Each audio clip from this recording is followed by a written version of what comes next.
Tell us about your Montessori journey. So my Montessori journey started in 2009. I was in between uni courses, didn't really know what to do with my life. Had volunteered in a primary school prep classroom where it was quite heavily Montessori, without being named as a Montessori, and then noticed that there was a course available to do in Dublin, so I went and did it. Studied it full time for a year, and then started instantly working in Montessori in my area. That was in Ireland, and the movement is quite more advanced in Ireland than it is in Australia. However, there's quite a lot of not very good Montessoris in Ireland, so I think the quality is a lot better that I've seen in Australia. Coming to Australia then, I started working with I AM Montessori 6 years ago, and now I'm part of a trainer, and I've never looked back. It's how I live my life. I don't have children myself, but I do have a Montessori puppy who took a long time to toilet learn because I wouldn't give her rewards.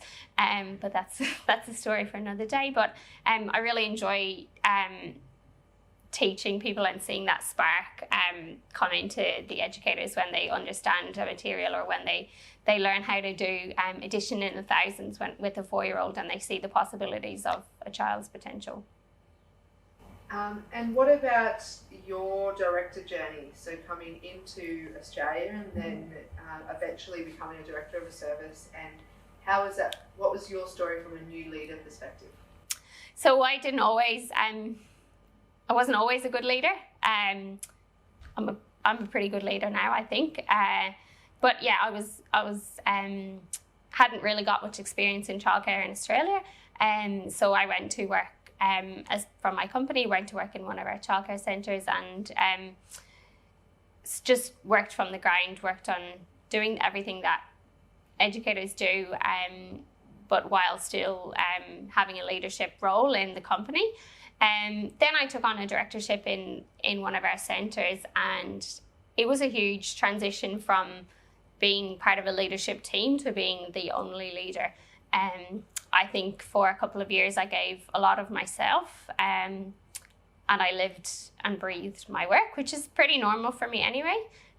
But I seemed to just have nothing left in the tank at the weekend for myself. I really, really love leading a team, and it's something that I hope to do for a long time.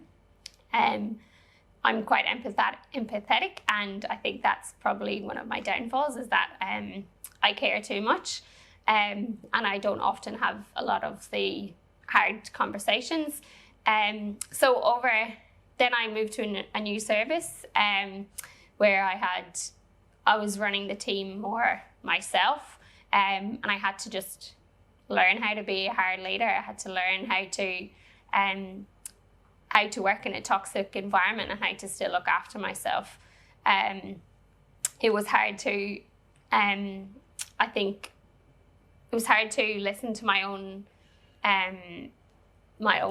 values and my own ethics in a leadership role, where my staff didn't align to my beliefs. So I think it was a tough time for myself, but I dug deep and got stronger and got more assertive in my decision making, and more clear in the direction that I needed people to move. And some people didn't like it, and that was okay, and some people did.